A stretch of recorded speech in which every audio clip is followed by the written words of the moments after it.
I have a lot of different palettes, but lately I've been really obsessed with Patrick Ta. This is the second dimension, and this is a rosy type of nudes. I typically do a very simple and basic eye look all the time. It's great for work too. I do put a lot of glitter on, even though it's for work.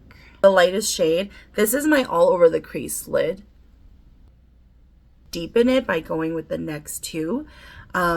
Just a little bit, and I keep it close to my lower lash line because I don't want it to go up too high. From here, it might seem a little weird, but I move into a liner, but this is the Hourglass. It's a really fine, thin type of brush. I like to open up the little end here. I go into the darkest shade to do my liner, and I keep it very close to my waterline. I do a small little wing, and I open up my eyes and I like to connect it at the bottom.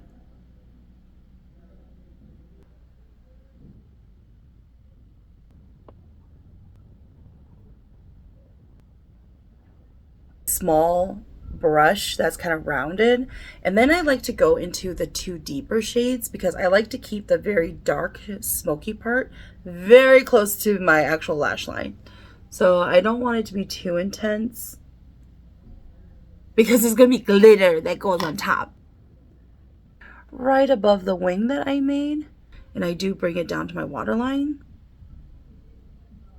and then taking that same fluffy brush from earlier, I will just kind of smoke it upwards.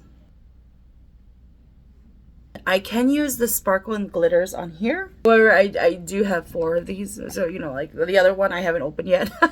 So then I tend to gravitate and choose between these depending on, is this a going out kind of a night? Am I going more intense? Or is this a daytime look and I don't need it to be that intense? When the Sun Sets by Patrick Ta, I just like to go with my finger, and then I just top my actual eyelid. Like, do you see this? Do you see this? It's so pretty, you guys. Small brush that I had used earlier, a much darker shade, and then I will put it on the outside portion. Use Your Own Judgment by Hung Van Gogh. I love this in my waterline because it stays. Once it dries down, this will not budge, you guys. This is the Sephora 24-hour gel liner. This is in the shade Coconut. I like to put it in my inside of my waterline here because it just helps to brighten the area. And I put on a little bit of lashes, and then that is my everyday eye look.